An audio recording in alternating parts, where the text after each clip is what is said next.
Hello, my name is Erin Carlin, and I am a 2020 environmental science graduate from the University of Scranton and currently a head analyst at Pure Green Cement L3C. Thank you to everyone joining us today and for the next few weeks through the AESS platform. For the past few months, I've immersed myself in the world of environmental science and studies in order to develop a comprehensive database of graduate programs. As someone who developed a passion for environmental science beginning in high school, being able to explore all of the different program offerings related to the environment and the research associated with them has been exciting, but also challenging. Today in our presentation, we want to talk about the reasons that it has been difficult to create a comprehensive database and why we believe it is imperative to improve the visibility and accessibility to information about these programs and research. And good day, and thanks for tuning in to our presentation. My name is Vince Scarpetta, and like Aaron, I'm a recent graduate, having finished my degree in finance from the University of Pennsylvania in May. Of course, that would be May of 1974 to be a bit more specific. But since leaving Penn, I've been a serial entrepreneur and have founded and been a principal in several small businesses, including firms involved in recycling and energy consulting. My current focus is on abatement of CO2 emissions produced from the industrial sector.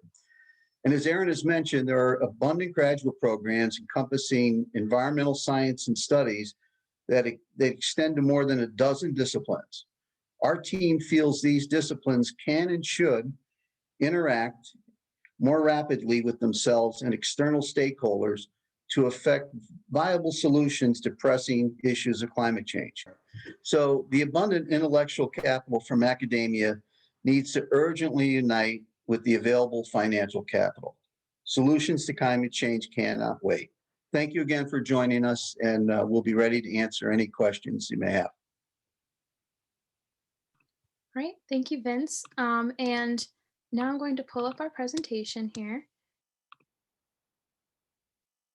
And so our presentation today is called Why Disparate Environmental Science and Studies Disciplines Need to Connect and Be Visible in Order to Contribute Effectively to Climate Change. So we want to start off with why there's a need to improve connection and visibility of programs. And the first being the most important and also the most apparent, and that is that climate change is an urgent issue.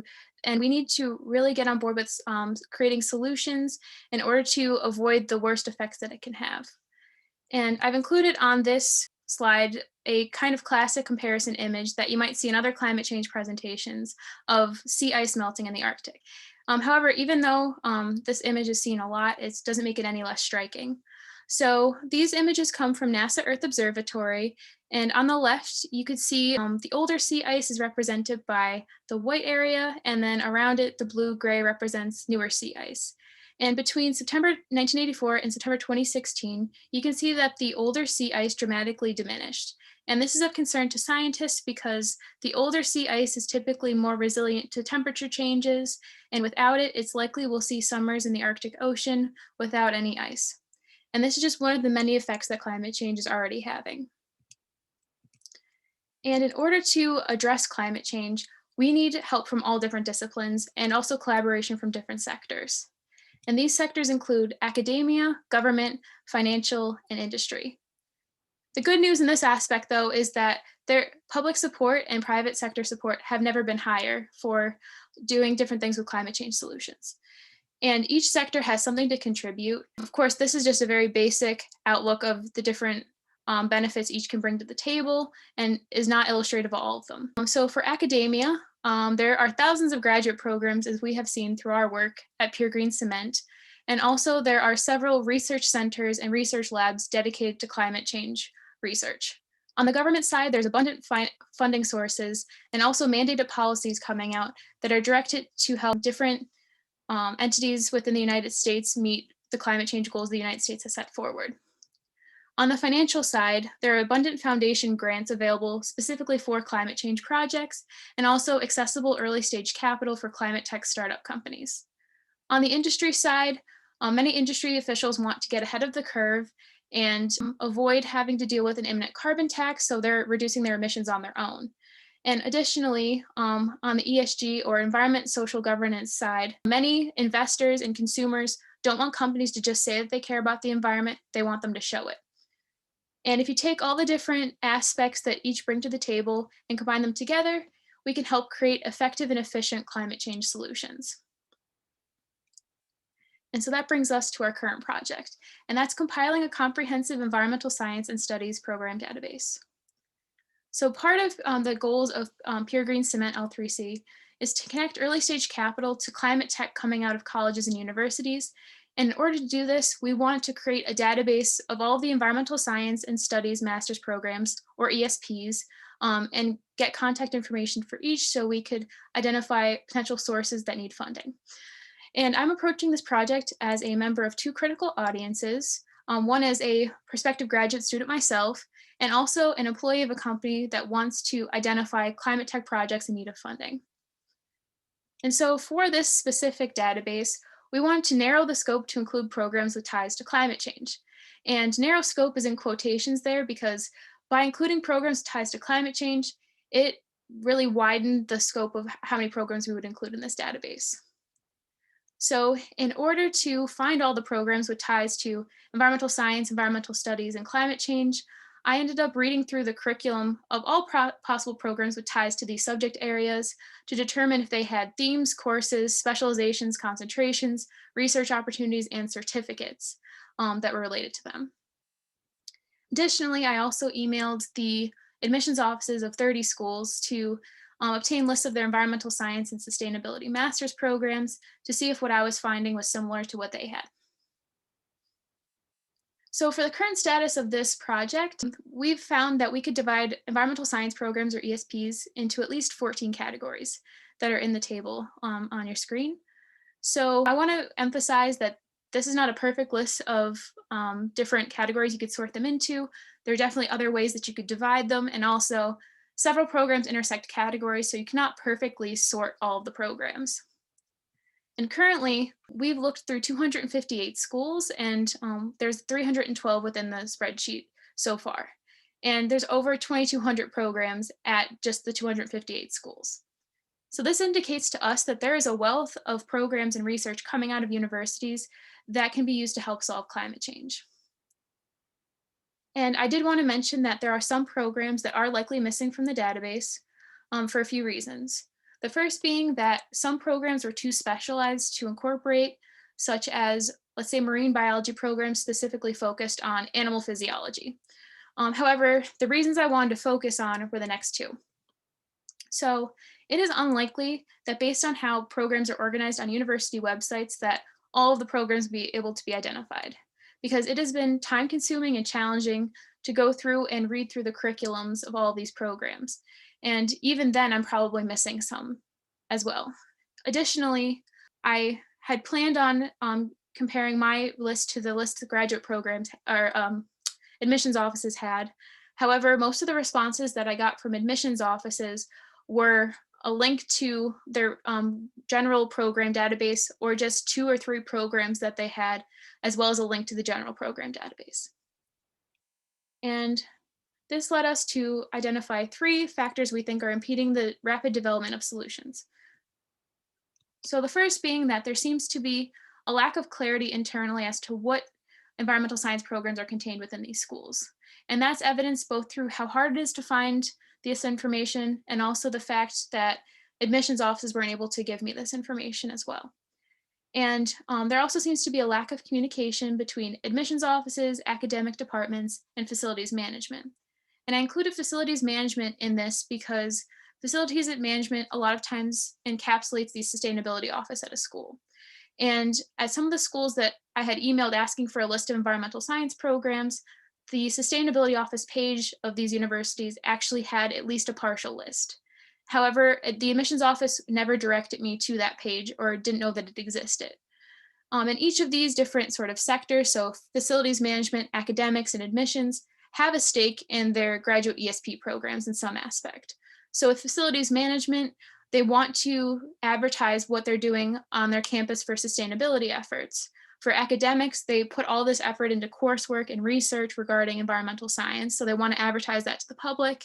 And also, an admissions side, they want to recruit graduate students. So we believe that there needs to be more communication between these 3 entities.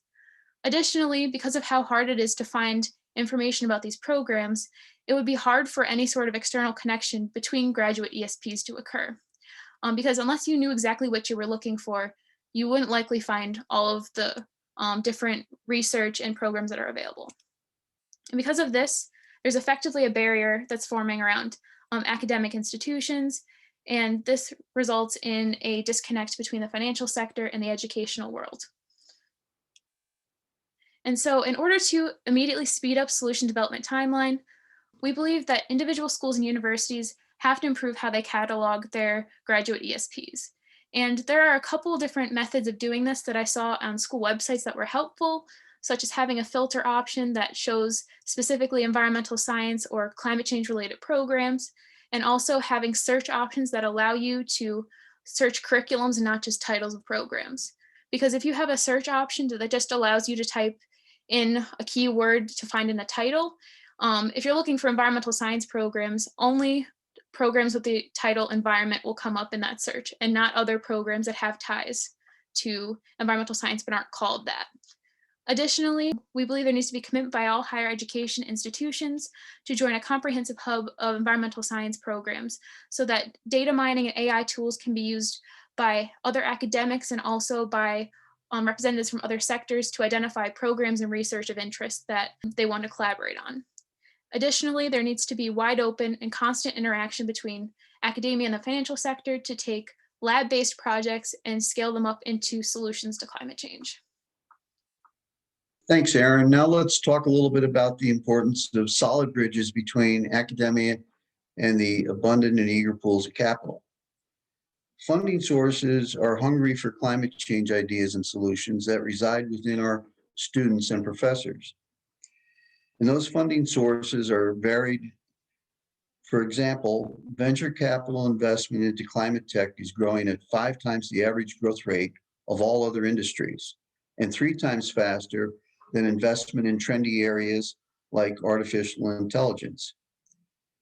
In fact, in the last 6 years, over $60 billion in early stage financing has flowed into ideas for products and services that propose solutions for climate change.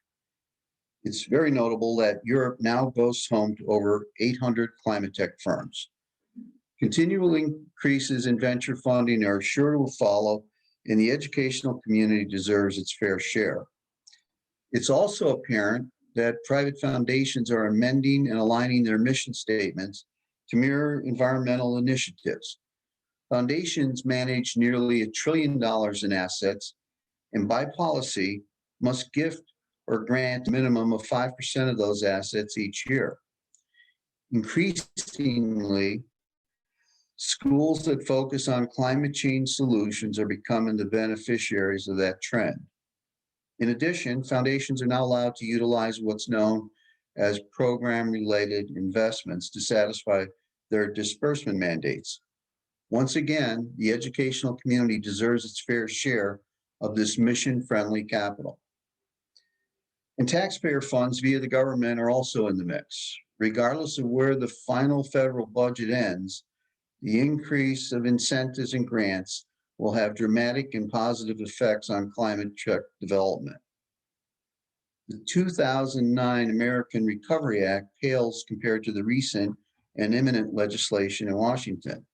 So many billions of accessible dollars will now flow through the Environmental Protection Agency and other government agencies towards research and startups. The educational community is a logical and key landing spot for these government investments.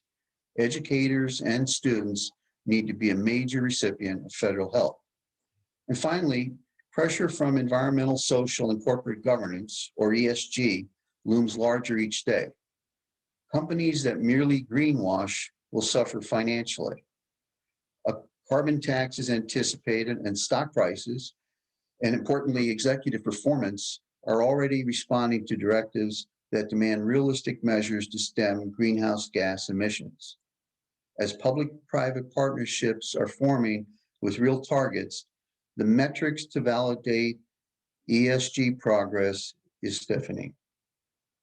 And there's nothing quite like pressure from Wall Street to encourage businesses into action. Investments into research and the climate tech space will flow from the corporate coffers and will be added and welcome sources of funds for academia.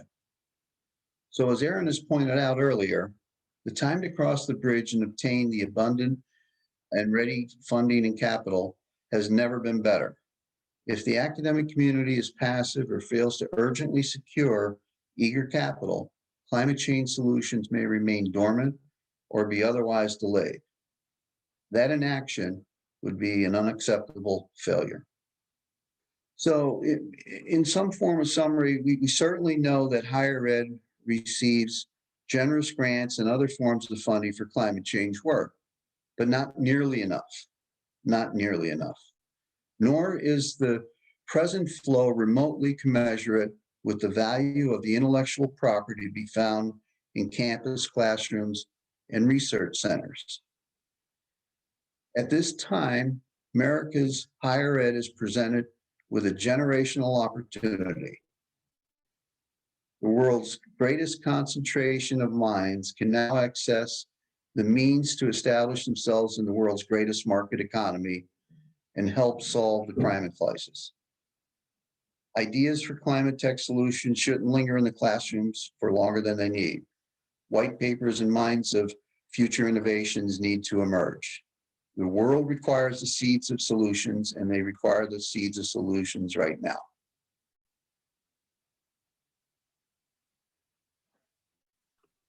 Thank you, Vince. So today we want to end our presentation with solutions that we believe need to be implemented to expedite climate change mitigation and adaptation.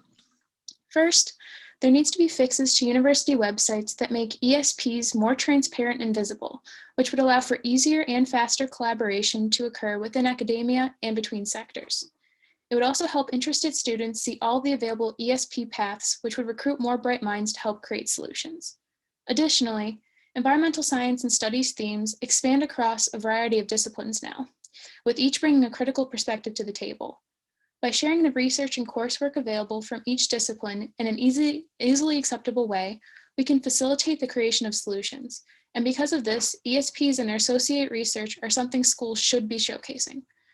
And finally, great ideas from the educational community eventually find their way to be of benefit for our society.